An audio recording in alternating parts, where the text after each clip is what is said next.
조금만 더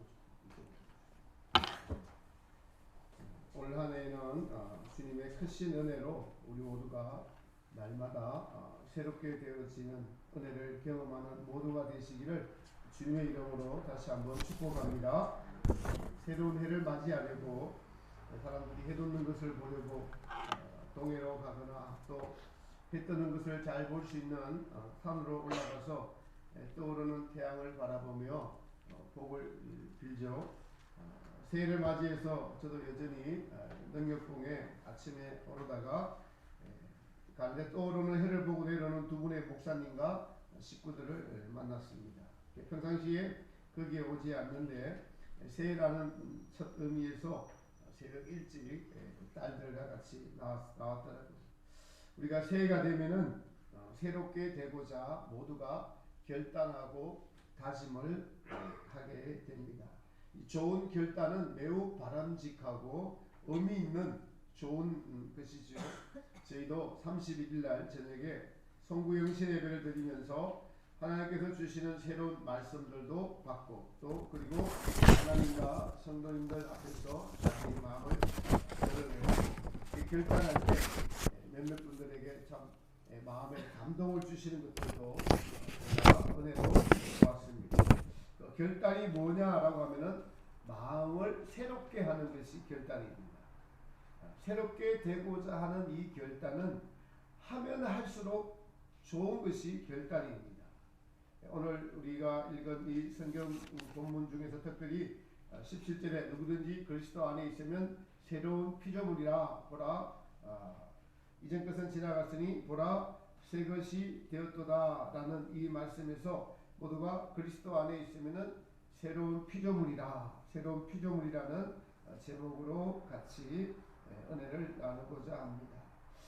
제가 늘 강조하는 이 성경이 사실이 되는 것, 새로운 피조물인데 새롭게 되는 것을 의미합니다. 하나님이신 예수님께서 이 땅에 오셔서 우리를 새로운 피조물로 만드셔서 천국으로 데리고 가시려고 이 땅에 오시고 그래서 십자가에서 달려 돌아가셨다라는 것입니다. 이 새로운 피조물이 그런데 그리스도 안에 있다라는 것이 매우 중요합니다. 우리는 이 사실을 깨달아야만 새로운 피조물이라는 말씀의 뜻도 이해할 수 있게 됩니다. 14절에 보니까 그리스도의 사랑이 우리를 강건하시는도다. 우리가 생각하건대 한 사람이 모든 사람을 대신하여 죽었은즉 모든 사람이 죽은 것이라 라고 말씀하고 있습니다.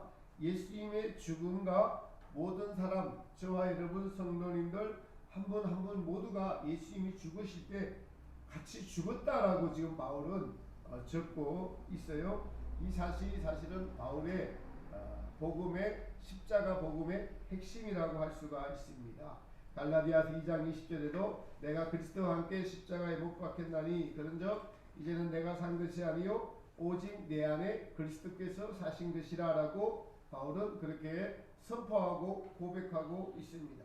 또한 로마서 6장에서도 우리가 알거니와 우리 옛사람이 그리스도와 함께 십자가에 못 박혔나니 라고 말씀하고 있고 우리가 같이 장사되었은즉 같이 그리스도 앞하여 세례받은 것이다 이렇게 로마서 6장에서도 말씀하고 있습니다.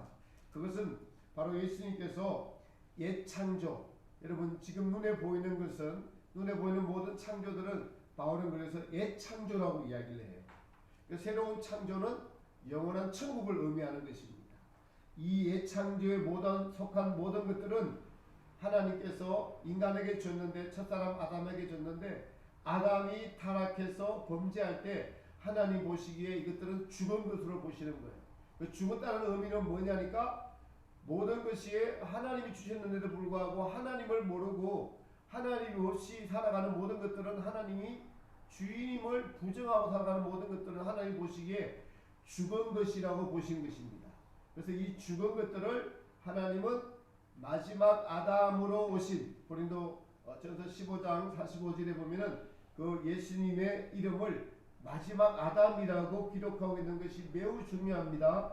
고린도서 15장에는 특별히 부활장이에요. 부활하는 장에다가 바울이 거기다 마지막 아담을 적어놓고, 마지막 아담이 누구냐니까 바로 예수님을 이야기하는데, 첫사람 아담에게 속한 모든 죄와 그리고 아담에게 주어졌던 모든 피조물들을 마지막 아담 안에다가 다 담으시고, 마지막 아담이 십자가에 죽었을 때 이것들은 하나님이 죽은 것으로 보신다는 거예요. 왜 죽은 것으로 보신다고 하죠? 그 안에 자기가 주인이 되어서 하나님을 주인으로 모시지 않는 모든 것들은 하나님 보시기에 죽은 것으로 보십니다. 그래서 하나님은 마지막 아담 안에 이 창조를 담으시고, 사실 그리고 같이 죽을 때 죽은 것으로 여기시고, 예수님이 부활하셨을 때 그 부활하신 예수님 안에다가 새로운 피조물, 새로운 창조를 담아놨어요. 이 사실을 알고 사도 바울이 그리스도 안에라고 이야기하는 거예요. 그래서 바울의 서신서에서 이 그리스도 예수 안에라는 단어는 매우 중요합니다. 이 단어의 뜻을 잘 모르면은 바울의 성경에 바울이 말한 십자가에도 바울이 말한 복음을 잘 이해할 수가 없는 거예요. 우리가 그래서 오늘도 그리스도가 한 사람이 모든 사람을 대신하여 죽었은즉 모든 사람이 죽은 것이다. 예수 죽음 내 죽음, 이렇게 바울이 오늘 고린도후서에서 이렇게 고백을 하고 있다라는 것입니다. 예수님께서 이래로 이 사건을 끝내셨지만 우리는 이 사실을 깨닫고 믿으면서 또 날마다 새롭게 되는 새로운 피조물의 완성을 향해서 나아가는 여정에 있다라는 사실이에요. 왜냐하면 우리가 예수님을 믿어서 새로운 피조물이 된 것에 대하여 고백하고 믿어야 하지만은 우리 안에는 이것을 방해하고 아직도 믿지 않고 자기 자신을 주인으로 섬기고 따르는 옛사람이 존재하고 있기 때문에 그렇습니다.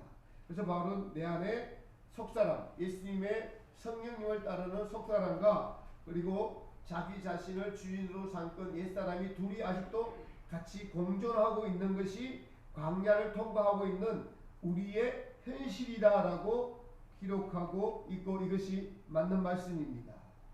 중요한 관건은 옛사람이 나를 지배하지 않고 속사람이 나를 인도하도록 우리 자신을 성령님께 내어드리는 것이 사실은 날마다 새롭게 되는 것이고 날마다 결단하는 것이다라고 할 수가 있습니다. 이 바울이 말한 피조물의 완성, 새로운 피조물의 완성은 영원한 천국에서 이루어지는 것입니다. 그런데 그 영원한 천국에서 이루시려고 지금 우리를 부르시고 이 옛 피조물 안에서 살게 하시면서 날마다 우리를 먼저 하나님은 무엇을 빼앗겼습니까? 우리의 마음을 마귀에게 빼앗겼어요. 그래서 빼앗긴 마음을 찾으시려고 예수님께서 이 땅에 오셔서 십자가에 죽으시고 그리고 우리의 주인이 되시려고 오시고 성령님께서 우리 안에 오셔서 우리를 점진적으로 지배해 가시는 것, 이것이 바로 우리를 지배해 가시는 것, 이것이 새로운 피조물이 되어 간다라고 말씀할 수가 있는 것입니다. 그래서 이 영적인 싸움에서 우리가 새롭게 되려고 하면은 우리 인간들의 속성들이 있어요. 우리 인간들이 속성들이 있는데 어떤 마음의 자세를 가지고 살아가야 하는지 매우 중요합니다. 그래서 마음이 새롭게 된다라는 것은 여러분이 새해 주님 앞에 나오셔서 새롭게 되기를 원하는 마음, 그것이 지금 새로우시고 있는 거예요. 주님의 말씀을 듣고 내가 은혜를 받고 이 말씀이 그렇구나 라고 느끼고 내가 주님과 가까이 하면서 살아야 되겠다, 이 마음이 벌써 새로워지고 있는 마음, 천국을 향해서 가고 있는 그 마음입니다. 한 해가 지나고 새해가 되니까 이제는 예전처럼 살아서는 안 되겠구나, 믿음 있는 삶을 살아야 되겠구나라고 다짐하는 것, 이것이 바로 새롭게 되는 마음입니다. 새로워지기를 원하는 마음은 어떻게 생길까요? 그래서 여러분, 우리 마음의 의도성이 매우 중요합니다. 같이 한번 해볼까요? 마음의 의도성. 마음의 의도성이라는 것은 마음의 방향을 말합니다. 마음의 방향, 그 마음이 어디를 향하는가? 어디를 향하는가? 네. 예수님을 향하는 마음, 이것을 성경에서는 갈망이라고 합니다. 예수님을 원하는 마음, 주님을 사랑하고 주님의 말씀대로 살기를 원하는 마음, 이게 의도성이에요. 의도성. 의도성은 우리가 왜 의도성이 있냐 하면은 하나님이 인간의 영혼을 만들 때, 저와 여러분의 마음을 만들 때 무엇을 만족하도록 만들어 놨어요. 그래서 무엇이든지 의도성을 가지고 있을 수밖에 없어요. 우리가 태어나서 죽을 때까지, 천국에 들어갈 때까지 계속적으로 여러분이 원든 원치 않든 무엇을 의도하고 있다고.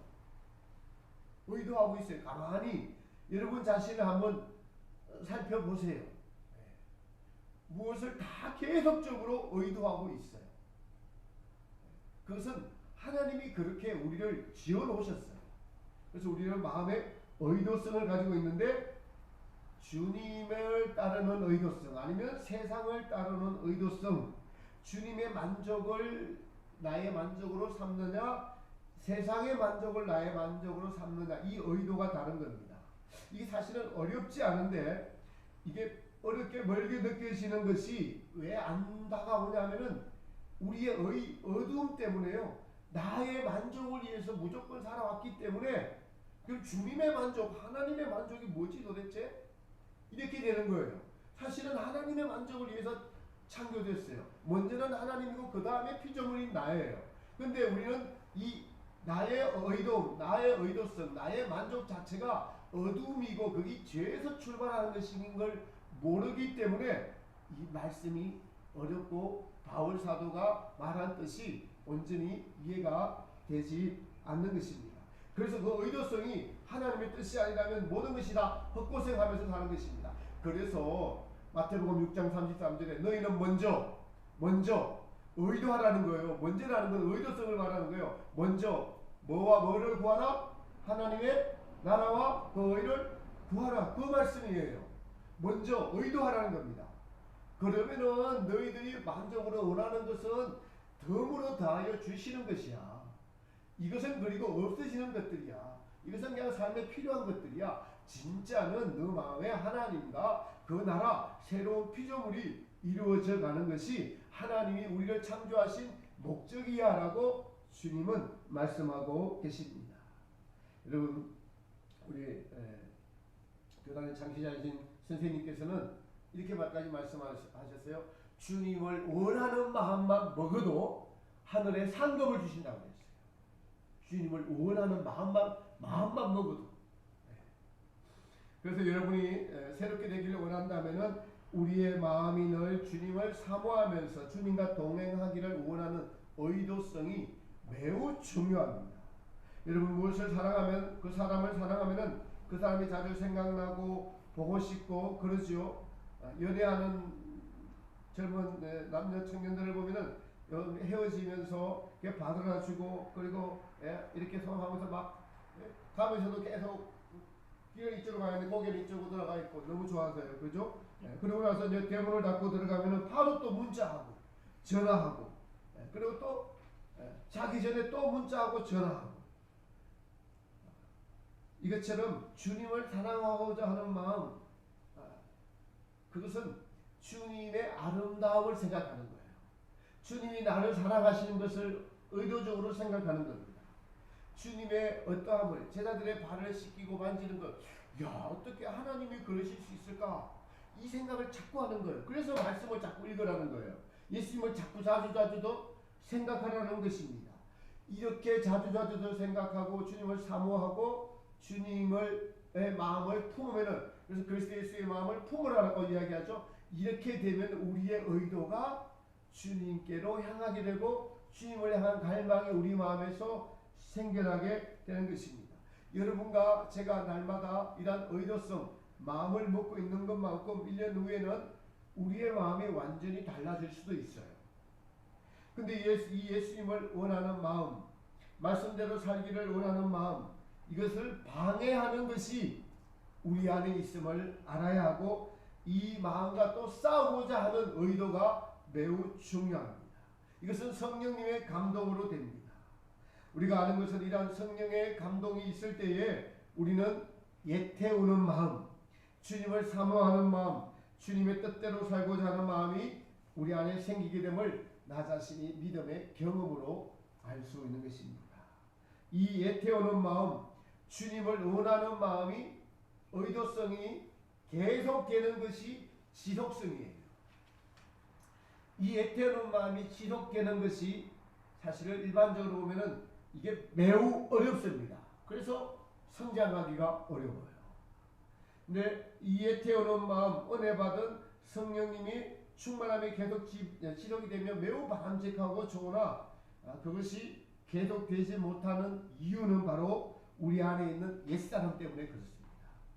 자기를 사랑하고 죄를 사랑하고 자기를 자랑하기를 좋아하고 알아주기를 좋아하고 교만하고 게으르며 이러한 옛사람이 우리 자신이고 우리 안에 뿌리 박혀 있는 죄성이 이것이 우리의 주님을 향한 의도와 주님을 향한 의도를 계속적으로 이것이 삼켜버려요. 계속 삼켜버립니다. 그래서 우리가 마음을 먹었는데 마음 먹은 대로 살지 못하는 이유가 바로 우리 안에 있는 옛사람, 바로 죄성 때문에 그렇다라는 사실입니다. 그래서 우리 안에 계신 성령님은 우리에게 빛을 비춰주셔서 우리의 이러한 죄악된 모습, 천국에 가지고 가지 못할 뿐만 아니라 하나님 앞에 부끄러운 우리의 모습을 성령님의 빛으로 비춰주셔서 부끄러움을 느끼게 하십니다. 이 부끄러움을 느끼게 하시는 것이 우리로 간절하게 해요. 우리로 주님을 사모하게 하고 우리로 애타게 합니다. 주님과 사랑하고 주님과 동행하고 그 은혜로 함께하고 있고 싶은데 그러지 못하는 것이 우리 안에 있는 옛사람이 자꾸 나타나서 이것을 생각하면 할 때마다 부끄러워지는 것입니다. 여러분 제가 아는 어떤 분이 계시는데 지금 이제 저 나이쯤 됐어요. 여자분인데 이분이 참 여러모로 훌륭한 면을 많이 가지고 계셔요. 근데 이분이 어느 자리에서 고백하는데 자기는 남편에게 생 얼굴을 화장 안 한 얼굴을 결혼하고서 한 번도 안 보여줬대요. 대단하죠. 네. 대단하죠 여러분. 네. 이유는 잘 모르겠어요. 네. 뭐 생얼굴을 보여주는 것이 자랑스러우면 보여줬을 건데 어쨌든 안 보여줬대요. 그래서 여러분 남편보다 일찍 잘까요? 늦게 잘까요? 당연히 늦게 자야 되죠. 자장 주고 자야 돼요. 남편보다 일찍 일어나야 될까? 늦게 일어나야 될까요? 당연히 일찍 일어나야 되죠. 생얼굴을 안 보여줘야 되니까. 그만큼 부지런하다는 거예요. 아 그렇게 하는 열정이 참 대단하다. 남편에게 더 아름다운 모습을 보여주고 싶어서 그런 것이다. 저는 그렇게 생각을 했습니다. 참 훌륭하다. 그래서 사람에게 이렇게 보이는 것 이것 참 그분은 이렇게 중요시 하더라고요. 자기의 아름다워 보여주는 것. 키가 작은데 어느 실내를 가더라도 다른 사람은 다 양말만 신고 있어도 그분은 높은 굽을 항상 신고 있더라고요. 그런 것을 좀 중요하게 여기시는 분이다라고 생각했습니다. 이와 같이 우리도 주님 앞에서 우리의 더 아름답고 착한 모습을 보여드리고 싶어하는 마음이 바로 예태우는 마음이에요. 근데 주님은 저와 여러분의 민낯을 알고 계실까요? 모르고 계실까요? 네, 다 알고 계십니다. 주님 앞에 속일 것이 우리는 하나도 없죠. 이럴 때 우리 주님 앞에 우리의 모습이 드러날 때, 밝은 빛이 비춰질 때 부끄러운 마음이 생기고 그럴 때 애타는 마음이 생겨요. 온전해지고자 하는 마음이 생기고 이 죄와 싸우고자 하는 마음이 생기게 됩니다. 이러한 마음에 주님은 은혜를 부어주셔서 평안을 주시고 평강을 주시고 사랑을 느끼게 해주세요. 그 사랑과 평강의 마음, 은혜 아니면 살 수 없다는 것을 우리로 절실하게 느끼게 하셔서 우리로 은혜를 사모하게 하십니다. 이 은혜가 계속 유지되는 것이 지속성인데 그것이 우리의 뿌리 박힌 죄 때문에 안 된다고 말씀을 드렸습니다. 이제 이것이 실제로 드러나면서 바울이 고백한 로마서 7장의 경험을 우리도 하게 되는 것입니다. 그래서 이제 죄가 나를 지배하지 않고 은혜 안에 주님 안에 주님의 사랑 안에 주님과 같이 있고 싶은 마음이 자꾸 커지는 것이 여러분 성경이 말하는 새롭게 되는 마음이에요. 그래서 이 새롭게 되는 마음은 어떻게 하면 생길까요? 마음을 먹어야 돼요. 자꾸 먹어야 돼요. 여러분 배고프면 어떻게 돼요? 배고프면은 밥 먹어야 되죠. 빵 먹어야 되죠. 물 마셔야 되죠. 육체가 배를 고프면 먹어야 살 수 있죠. 우리의 영적인 것도 고프면 어떻게 될까요? 먹어야 살 수 있는 겁니다. 그게 마음 먹는 거예요. 마음을 먹는 겁니다. 마음을 자꾸 먹고 자꾸 또 결단하는 거예요. 자꾸 먹고 자꾸 결단할 때 우리 안에서 예태움이 생기고 성경에서는 이것을 여호와를 위한 갈망, 하나님을 향한 갈망, 시편에서는 사슴이 물을 찾듯이 내 영혼이 주를 찾기에 갈망하느니라라는 그 표현입니다. 성경의 모든 우리의 선진들이 다 이 경험을 가졌어요. 여러분 새로운 손자나 손녀나 아이들이 태어나면은 또 조카가 태어나서 예쁜 모습을 보면은 보고 싶은 마음이 가득하죠. 그 보고 싶은 마음은 그 손자나 손녀나 조카가 예쁜 모습, 그 귀여운 모습에 내가 감동이 되고 내가 만족했기 때문입니다. 이와 같이 우리도 예수님의 자비하심, 거룩하심, 사랑하심에 대한 은혜, 그 은혜에 만족되었을 때 우리는 또 예수님이 보고 싶고 기도하고 싶고 그래서 기도하는 것이 어렵지 않고 자원적으로 기도하는 자리에 나아가게 되고 이게 자꾸 우리의 영혼이 성장해 가는 것입니다. 이 의도가 올바른 방향으로 나아가는 것을 순수성이라고 해요. 의도가 올바른 방향으로 나아가는 것을 뭐라고 한다고요? 순수성. 의도의 순수성은 오직 하나님의 영광과 만족을 위해서 내가 존재하는 것을 자꾸 깨달아가는 겁니다. 그러면 그럴수록 더 순수해져서 사람의 눈치를 보지 않고 사람을 사랑하게 되고 어떻게 하면 하나님이 만족하실 것인가에 대해서 자꾸 관심을 더 갖게 됩니다. 이게 순수해지는 거예요. 나를 대입시키지 않고 하나님이 어떻게 보실까? 하나님이 이 일을 통해 영광을 받으실까? 이렇게 의도한 것이 점점 더 나는 없어지고 예수님의 뜻에 하나님의 뜻에 맞추어 나아가는 것들이 의도의 순수함, 순수성입니다. 그래서 여러분 마태복음 18장에 어린아이와 같이 되지 않으면 결단코 천국에 들어갈 수 없다는 말씀을 제가 말씀드렸습니다. 어린아이와 같이 된다는 건 뭐예요? 쏙과 같이 하나가 되는데 뭐로 하나 되는 것을 말입니까? 나의 만족이 아니라 하나님의 뜻과 하나님의 만족을 위해서 살아가는 것으로 하나 되는 것이 그렇게 되어야만 천국에 들어간다라고 기록하고 있고 그 마음이 어린아이 같은 마음이고 그 마음이 바로 하나님이 기뻐하시는 순수한 마음이라는 것입니다. 근데 이것에 반대하는 우리 옛사람이 있다고 말씀드렸어요. 옛사람이 반대합니다. 그래서 우리 속 사람은 탄식하고요. 우리 속 사람이 원하는 마음은 주님을 더 사랑하고픈 마음, 말씀대로 살아고픈 마음, 온전해지고자 하는 마음, 천국을 사모하는 마음. 이것은 그래서 계속 우리가 경험한 것만큼 그 은혜를 체험한 것만큼 마음을 더 크게 먹게 돼요. 마음을 더 자주 먹게 되고 더 자주 결단하게 되고 그렇게 해서 더 자주 마음 먹고 더 자주 결단할 때 순수해지는 거예요. 성장해 가는 거예요. 죄가 나를 지배하지 않고 은혜가 주님의 사랑 안에 머물고자 하는 마음이 우리의 영혼을 다시 일깨게 된다는 것입니다. 그래서 여러분 우리가 이 지속되는 것들이 안 되니까 이 지속되는 것을 이기는 것이 바로 계속적인 결단입니다. 순간마다의 결단이에요. 원하는 마음에 순종하고자 하는 결단.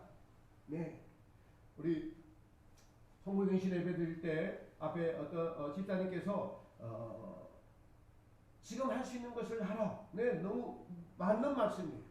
지금 할 수 있는 것을 하고 결단하고 할 때 그 다음 것이 오죠. 내가 나의 형편과 수준은 얘기인데 저 멀리 있는 것을 할 수가 없습니다.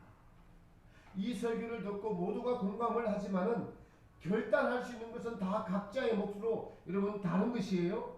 마음의 의도성이 주님을 사모하고 주님을 닮고 싶어하고 그러나 이것을 지속해야 하는데 그렇지 못한 것이 바로 우리의 죄때문이라고 말씀을 드렸습니다. 그래서 우리가 알다시피 원하는 바 선을 원하는 바 마음은 있으나 원치 아니하는 바 악을 행하는도다.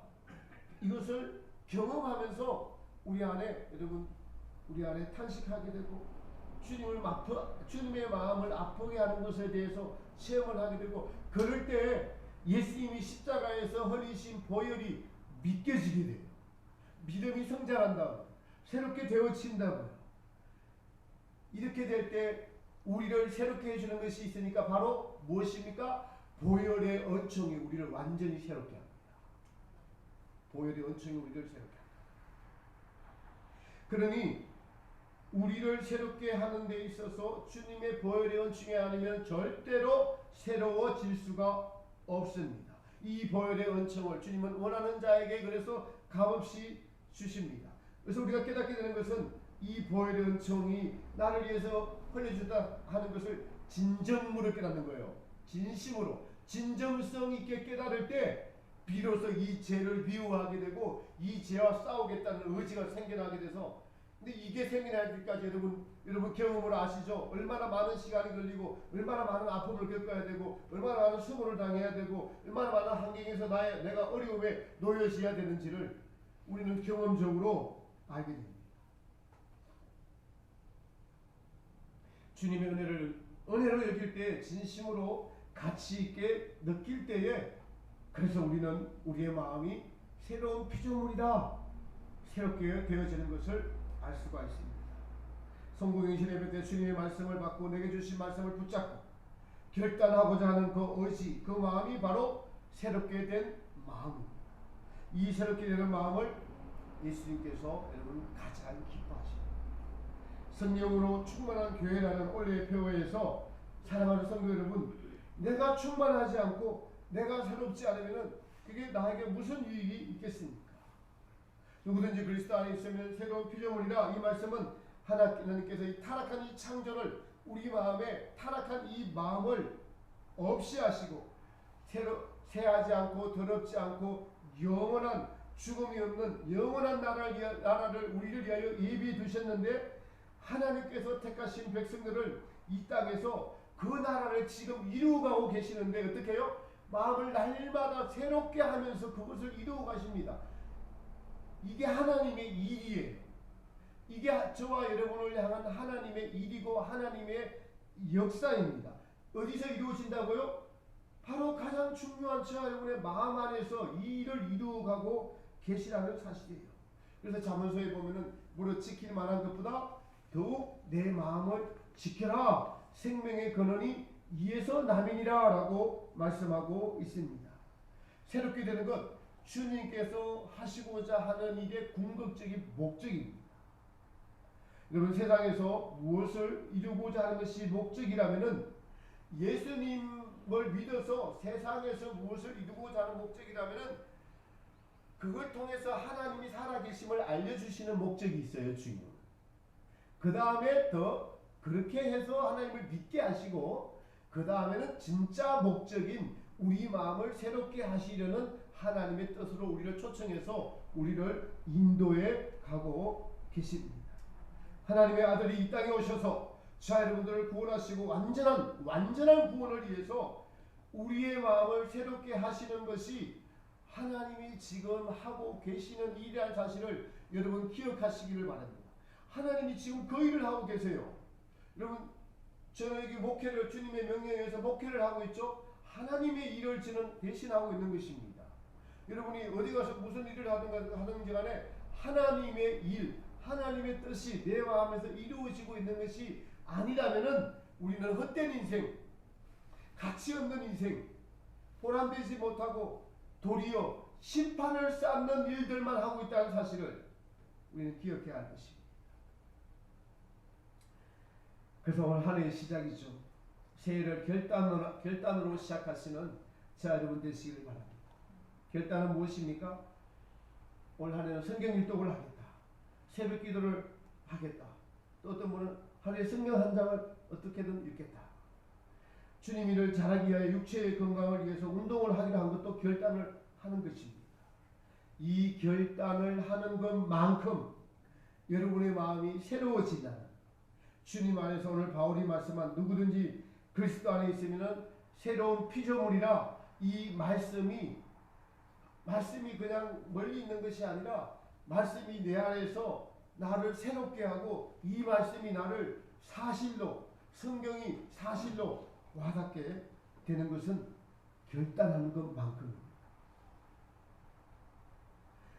그래서 결단할 때 우리의 옛사람의 행실들이 자꾸 후퇴해져 가고 좀 더 적어져 가고 주님의 형상을 닮아가는 겸손, 온유, 충성, 자비, 사랑의 행위가 자꾸 더 우리의 삶 속에서 많아지는, 나도 모르게 그렇게 되는 거예요. 의도적으로 그렇게 하려고, 여러분 우리가 뭘 의도적으로 그렇게 하면은, 사람이 무슨 일을 해서 10년, 20년이 되면은 장인이 된다고요. 그 일에. 그 일에는, 그러니까 한 가지 기술을 갖고 그것을 평생을 하면은 그 일의 장인이 되잖아요. 그럼 그 일에 대해서는 누구보다도 전문가가 됩니다. 이것처럼 우리도 주님의 일에, 주님이 우리에게 의도하신 일에 우리가 집중하면은, 여러분 10년이 지나서 20년이 지나면 우리도 익은 열매나 익은 열매에 가깝게 갈 수 있게 되는 거예요. 나이가 60, 70, 80 또 이제 믿은 지 얼마 안 된 분들도 계십니다. 그러나 세월을 그냥 이 땅의 목적을 두고 살아왔다면은, 내 안에서 예수님이 나의 주인 되셔서 천국을 이루시려고 하는 그 뜻이 이루어지지 않는다면은, 여러분 우리가 무슨 삶을 어떻게 살아왔습니까? 헛된 삶, 허비되는 삶, 잘못된 삶이라고 할 수가 있을 것입니다. 성부행신 예배 때 두아디라 교회 사자에게 내 사업과 사랑과 믿음과 승인과 인내를 나누니 내 나중 행위가 처음 행위보다 많도다라고 칭찬하신 것처럼, 여러분도 올 한 해를 시작하시면서 여러분이 결단하고 순종하는 것만큼 우리는 새로운 피조물이 되어가고 있음을 여러분 자신이 스스로 느끼는 은혜가 있기를 축복합니다. 믿음은 살아있는 것입니다. 믿음은 살아있는 거예요. 이 말씀이 새로운 피조물이라는 말씀이 살아있는 말씀이어야 돼요. 여러분 깨달으시기 바랍니다. 잘 알아들으시기 바랍니다. 그리고 올 한 해를 마감해서 2022년도 12월 성부행신 예배 때 주님 앞에 섰을 때 결단한 것만큼 새로운 피조물이라는 이 주님의 말씀이 무슨 말씀의 뜻인지 내 안에서 이루어지고 있음을 내 자신이 깨달아 알 것입니다.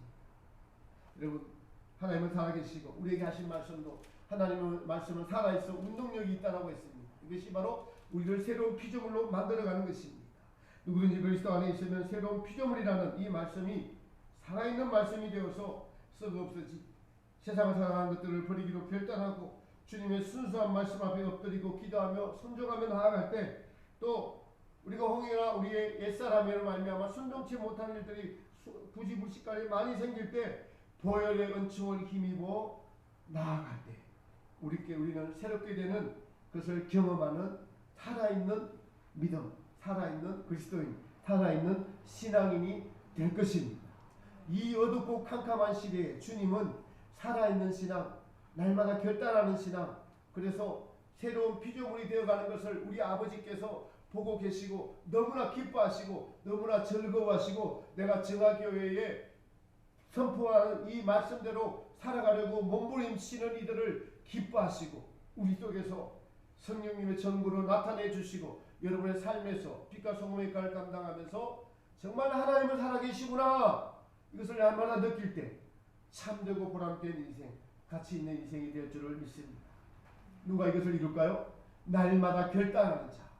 그 결단이 지속되지 못하고 넘어졌을 때 다시 보혈의 은총을 의지하면서 다시 일어날 때 우리 마음이 나도 모르게 하나님을 향한 순수한 마음으로 자꾸 변해져 가고 있고, 그래서 땅이 아닌 천국이 실제로 나를 위해 준비되고 있고 그 준비되고 있는 천국이 내 안에서 이루어져 가고 있다는 사실이 믿겨지는 이 어둡고 캄캄한 시대에 다 그리스도인들이 다 주어져 가고 있는 이때에 하나님께서 기뻐하시는 살아있는 교회, 살아있는 그리스도인 주님이 기뻐하시는 모든 분들 되시기를 올 한 해가 되시기를 예수님의 이름으로 축복합니다.